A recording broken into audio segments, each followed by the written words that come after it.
Hey everyone, hello! Hello semuanya! Welcome back to VJ's English Club. It's your teacher, Pa Vincent here. Today we're going to jump into something really exciting. Unit 8, Adjectives and Adverbs. These are the words that will make your English totally amazing. Siap? All right, let's get started. All right, so let me ask you something. Have you ever wondered, how can we make our English sound more colorful and interesting? Bagaimana sih cara membuat bahasa Inggris kita lebih berwarna dan menarik? Well, guess what? The secret is actually pretty simple.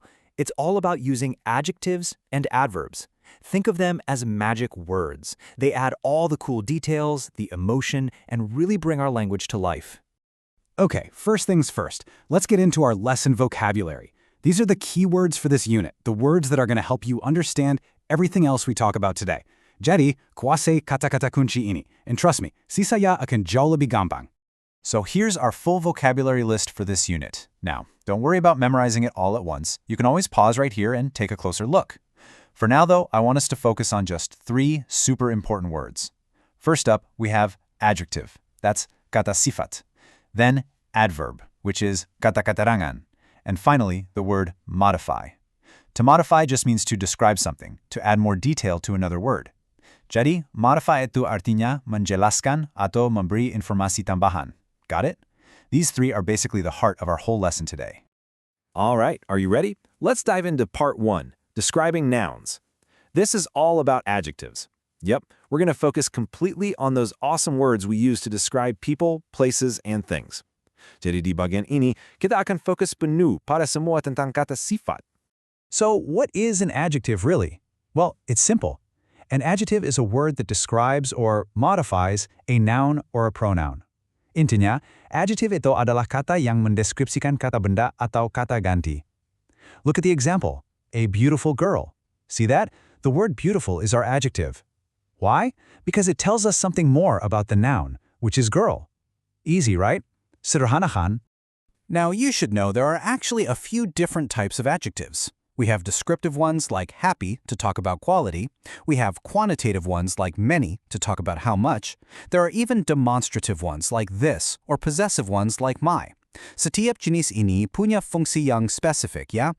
Baik itu untuk menjelaskan kualitas, jumlah, untuk menunjuk sesuatu, atau untuk menunjukkan kepemilikan. Pretty cool how many ways we can describe things.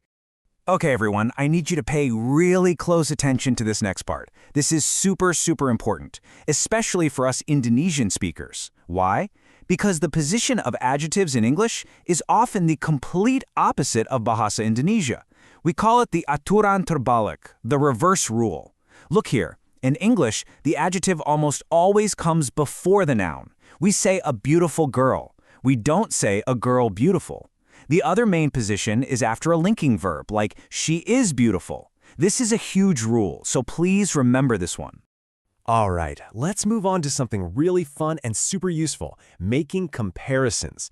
Seriously, learning this is like unlocking a new superpower in English.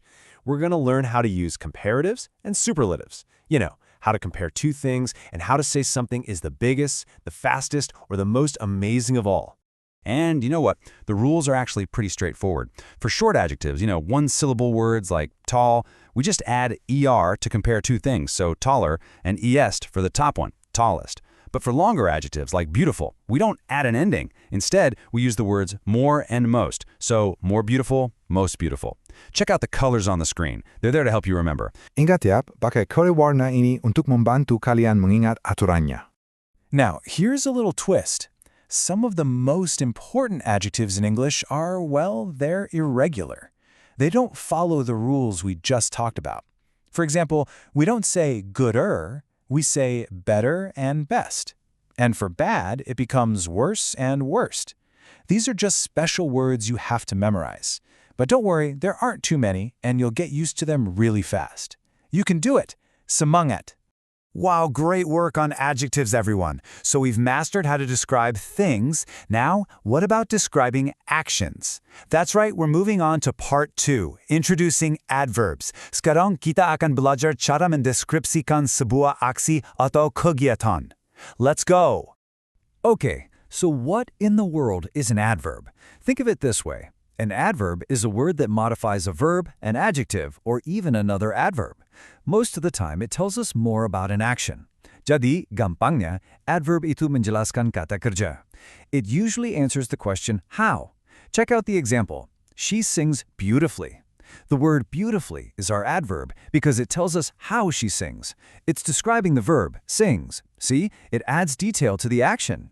And just like with adjectives, there are different kinds of adverbs too. We have adverbs of manner, like slowly, which tell us how you do something. There are adverbs of frequency, like always, to tell us how often. We also have adverbs that tell us about time, place, and even degree. Each type answers a different question about the action. All right, next up, we're going to look at adverb formation and position. I'm going to show you the super easy way to make adverbs, and then we'll see where they usually go in a sentence. This is really practical stuff. Sekarang kita akan belajar cara membuat dan meletakkan kata keterangan di dalam kalimat. Okay, get ready for some good news. Forming adverbs is usually really easy. For most adjectives, all you have to do is add "ly" to the end. That's it. So quick becomes quickly, gentle becomes gently. Now, there are a couple of small spelling changes to watch out for, like with happy becoming happily. And of course, don't forget our special irregular one. The adjective good turns into the adverb well.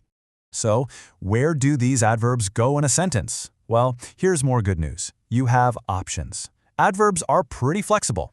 They can go right after the verb, like she sings beautifully. They can also go before the main verb, like in I always study. And sometimes you can even put them at the very start or the very end of a sentence. This flexibility is actually really useful when you're speaking. Whew! We have covered so much today. Great job keeping up. Now it's time for a quick summary and some final motivation to get you practicing. Mari kita ulas lagi dan bersemangat. Okay, look closely. This right here is the #1 most important idea from our entire lesson today. If you only remember one thing, please let it be this. Adjectives describe nouns. Adverbs describe verbs. See the examples? The music is loud. Here, loud is an adjective describing the noun music. But in the next one, he plays the music loudly. Loudly is an adverb. It's not describing the music, it's describing how he plays. It's describing the verb. That's the key difference. So, as we wrap up, I want to leave you with this final thought. Using adjectives and adverbs is what will make your English sound so much more colorful and natural. Seriously, this is how you start to sound really fluent. So please, practice every single day. And don't ever be afraid of making a mistake. That's how we learn. Pak Vincent percaya kalian semua bisa menguasai ini dengan cepat. Thank you so much for your hard work today.